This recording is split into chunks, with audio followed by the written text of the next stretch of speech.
Hello, hello.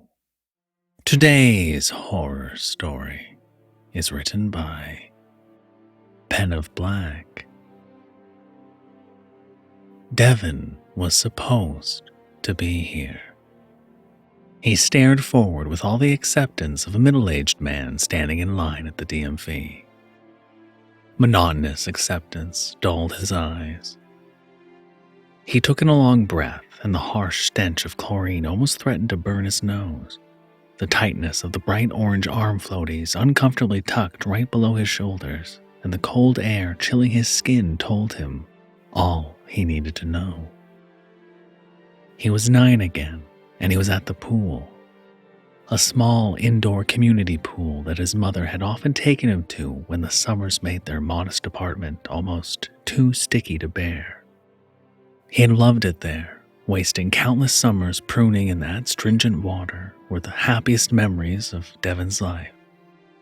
Wading in the water, the overcooled air blowing across the room from a freshly recharged air conditioner, chilling his wet skin, he would stare out of the windows into the sky and imagine that he was in a warm hot spring on a cold, snowy day in the middle of nowhere. His own secret place, where a moment could feel like a lifetime. And now he was back, standing at the edge of the faded blue tile, his little feet teetering off the smooth, cool edge. His toes wiggled gleefully, happy to greet the old tile beneath them again. But there were no sounds of splashing water, no kids screaming Marco with hands outstretched, blindly searching, no parents chatting with each other about how work had been. No lifeguards' whistles punctuating an order of no running. In fact, there were scarcely any sounds at all. The only thing Devin could make out was an almost inaudible soft, sucking noise, like a clogged pipe trying to clear itself, or maybe. Devin looked down, and beyond his 9-year-old toes and the crest of the smooth edge of the faded blue tile, there was only black.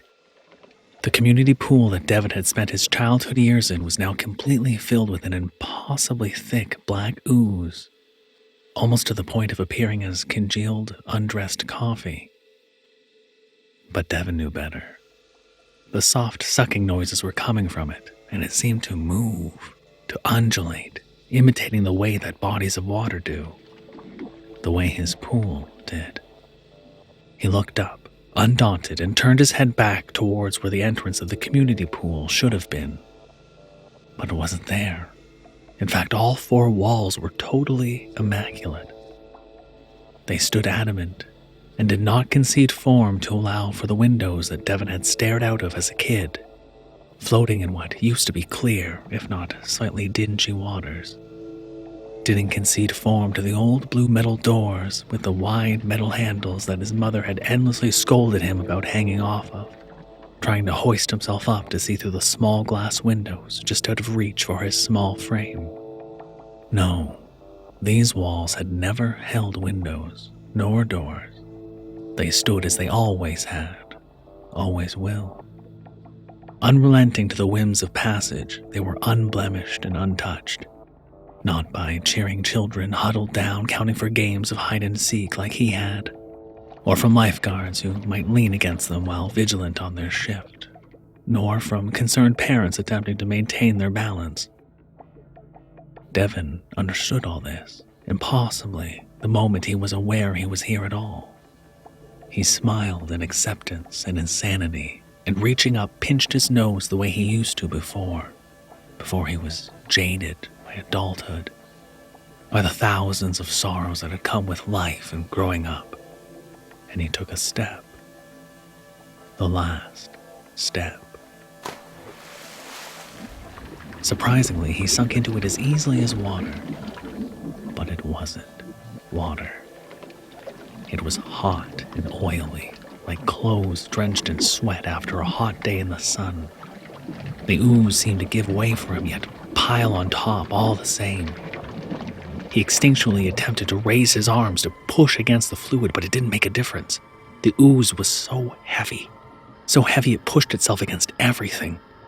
He felt it push into his ears. He could feel it against his face, pushing into the sides of his eyes, up his nose, pushing into every orifice he had. It was moving with purpose, trying to force its way in. It burned his eyes, and as he clenched them harder, he could feel his eyeballs stick to his eyelids, now glazed over with the black ooze. It felt like rust creeping down his throat, suffocatingly thick. He wasn't able to bring it up, and every time he would open his mouth, more of it pushed its way in. He continued to sink down, much deeper than the community pool could have ever been. Moments seemed to stretch on forever, but the worst of it was the symphony of screams. Deep down in the black, he heard screams.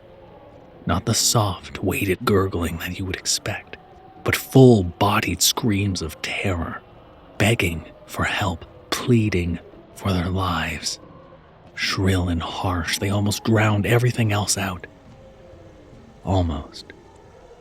A deep whisper came to him, floating impossibly miserable on the ooze, in the ooze, from the ooze, but above all the screams just the same. Hell isn't all fire and bright. No, it is an expanse of thick, black, warm, corrosive liquid. It hissed, begrudgingly amused. It's like tar, in a way. It sticks to you, never wanting to let go. It knows you, welcomes you. It clings and stains. It weighs down with the weight of sorrow and embraces you in a way that nothing ever could. The glassy black ocean is desolate, even though it is filled with occupants.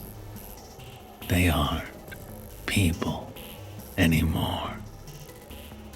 Devin was in the black ocean, and he was supposed to be here.